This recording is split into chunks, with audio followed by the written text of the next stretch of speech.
Okay, good morning guys. So yung gagawin natin ngayon, maglalagay tayo ng mga timer. Ito, i-install natin yan para sa pump na to. Automatic water sprinkler siya para sa mga banwa dito. Tingnan nyo. So nilagyan ko siya ng nito para hindi siya mabasa sa ulan. Dati nakatiwang-wang lang to dito sa lawn. So pag umuulan nababasa, kawawa yung tong motor natin. So ginawang ko siya ng shade. So ibabalik natin yung wiring. So nagko-control dito sa motor na to itong mga timer.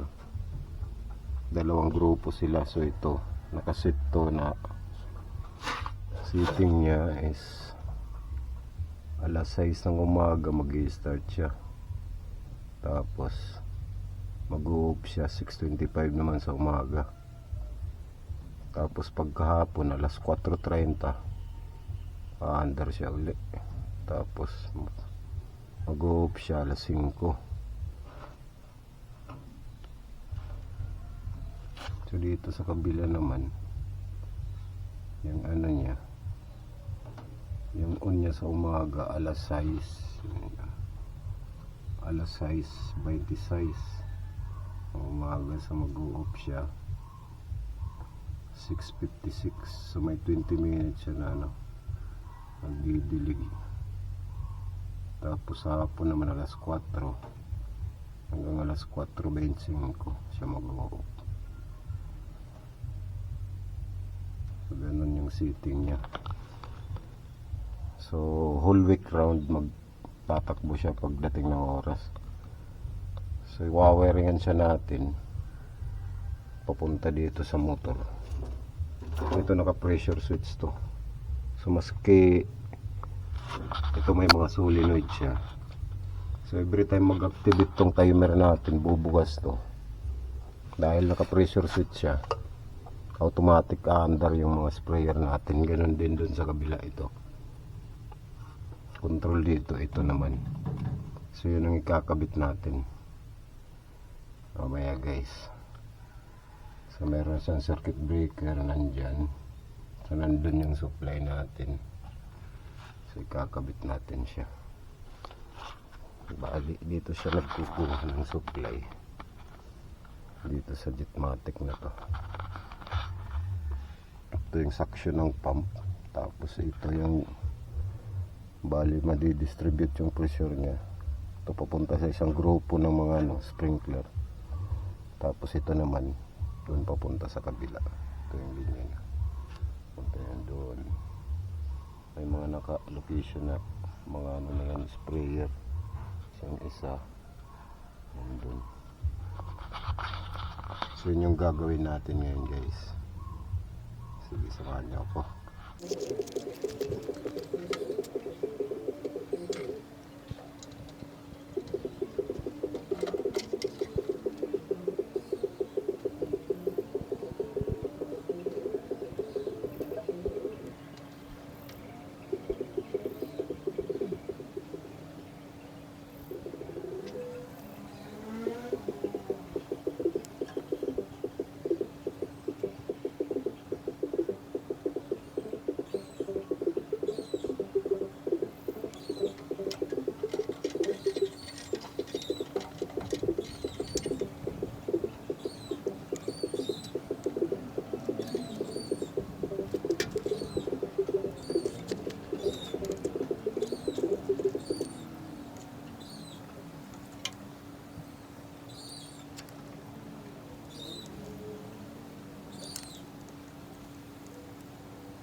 So titistingin na natin guys, nakabit ko na lahat to. Ito na yung mga linyan ko na. Kabit na natin yung pressure tank. Tapos ito yung mga solenoid nya. So dito lalagyan na lang natin to ng cover mamaya. Dito bali cover na lang dyan. Okay, tingnan na natin. Tingnan natin guys. Okay, so hindi tayo makakapag-bleed, ima-manual natin to. Subukan natin ito.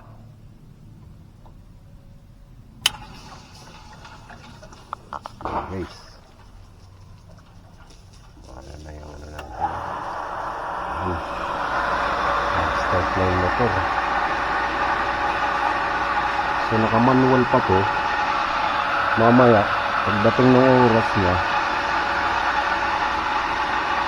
balik automatic na siya, mag-i-start at mag-stop. Naka-manual to ngayon, ito lang pinindot ko. Tingnan natin. Mamamatay na yun. Tapos mag-i-stop yung pump. Subukan natin tong kabila guys. Ito kasi yung inaano niya, itong solenoid na to yung kinokontrol. Subukan natin yung isang solenoid. Ayan, lupas na. So dito to sa kabila guys. Ayan, pangalawang grupo. Ayan, mag-i-start na siya. Sama yun dun sa malayo. Nababar kasi siya ng buhangin hindi niya ikot. Pag naghahammer na siya. Ayan. Okay guys, basa tayo. Ayan, automatic na yan.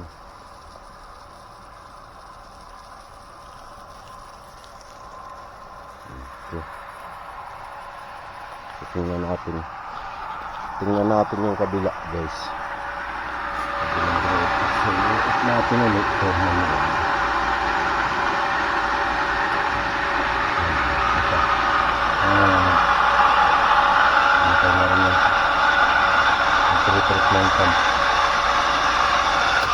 Yan, yung pressure setting nya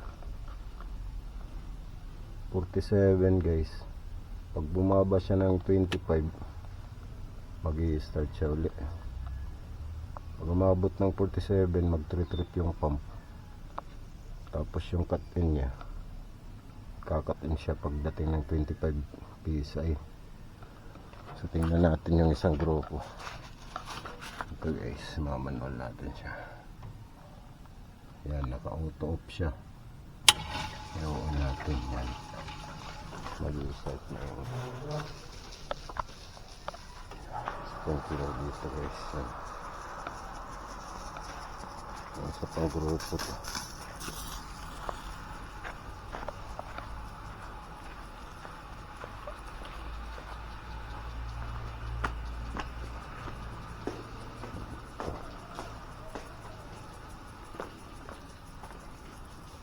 Ito naman yung isa. Guys, dalawang grupo kasi yung nakaano dun sa isang solenoid. Dalawang grupo, iikot na sila.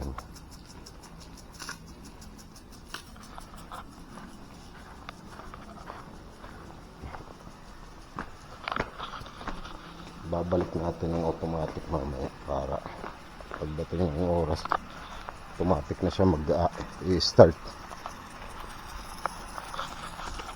So guys,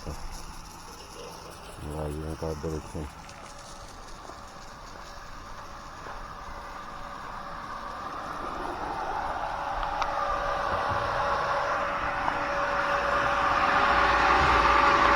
Isip natin.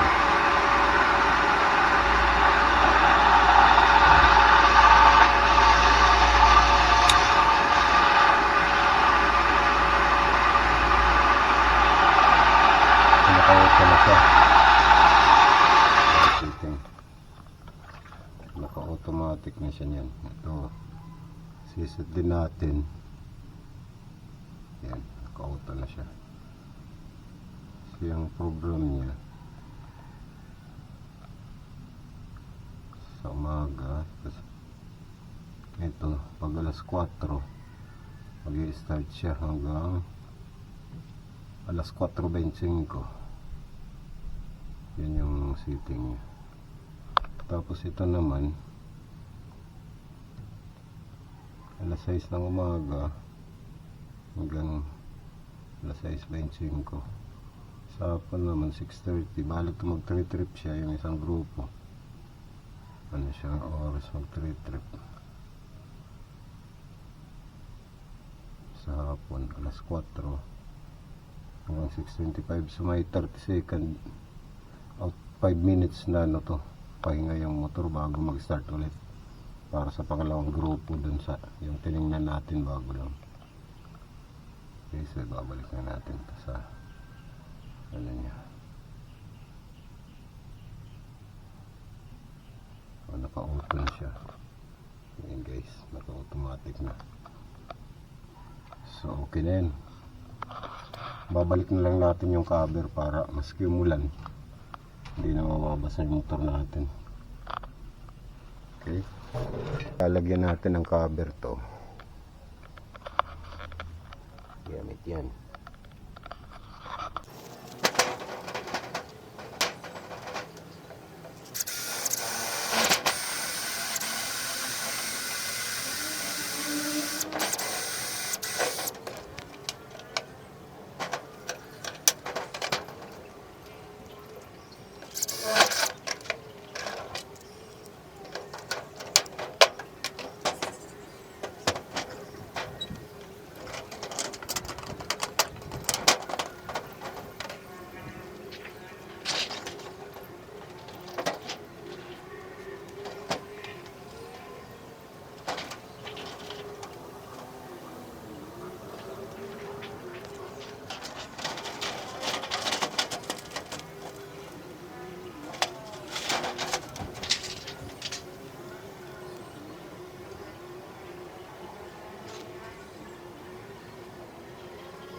Tapos na guys, tingnan nyo, lagyan na natin ng cover. So antay na lang natin, naka automatic na to. So ito may 5 minutes siya na interval bago mag switch over dito. So ito naman itong solenoid ay bubukas.